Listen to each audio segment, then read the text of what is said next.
It is Friday, and that sounds really good to say. And whether you're looking to watch an action flick or a high-intensity thriller or something maybe in between, there's a couple new films hitting theaters this weekend that just might satisfy your craving. We got Joshua Ray, of course. He's our film critic and editor friend from thetakeup.com. Glad to have you with us. The first film we have up, A Quiet Place, Day One. So this is a franchise that's pretty popular. This film, though, a prequel, same kind of thing, like suspense action-y? Like, what are we talking about here? Yeah, it's Lupita Nyong'o plays a woman who is in hospice care.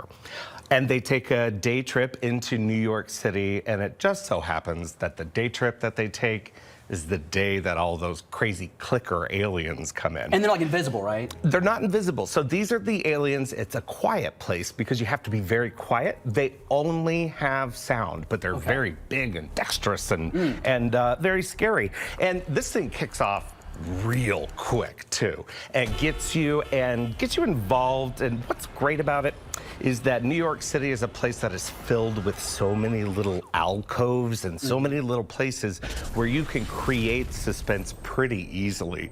What's not so great about this film is, like I said, she's in hospice care. The film becomes about dying in a way that is unexpected for a film of this type.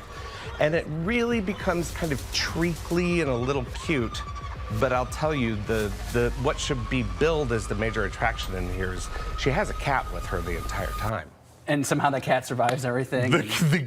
What this cat goes through is absolutely insane. I won't spoil anything, but honestly, I just had my eyes on the cat the whole time. Kind of looked like my cat, so it makes sense. How does this compare to the other ones? The premise, when you just say it's someone in hospital, and that's not at all what we're used to in the series. It's still that kind of like high-octane jump scare suspense. But in the last act, it really becomes about her meeting this stranger and them sort of taking care of each other amidst the apocalypse. Sure. We have another film coming out this week. It's Kinds of Kindness. The trailer alone, when I watch it, I'm not taking a whole lot from this. What actually happens? Oh, so this is Yorgos Lanthimos, who folks might be familiar with him from Poor Things. The film Emma Stone just won an Oscar for. And he's made quite a few films. But this is a triptych anthology about relationships, about strange things.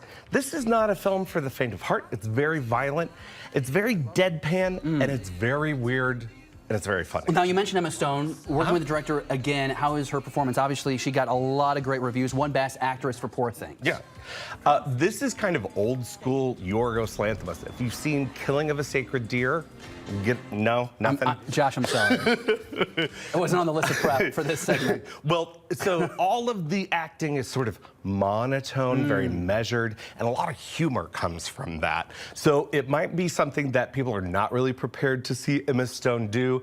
But of course, it's three stories. She's playing three different characters. Jesse Plemons does the same thing. I don't know how they do that. Three different characters in a show? Oh my gosh. It's quite the feat, and they're quite the stories. But like I said, not for the faint of heart, either emotionally or if you're not really adventurous in your film watching. Sure. Well, a couple of options. Like we talked about it, Saturday is going to be really humid this weekend.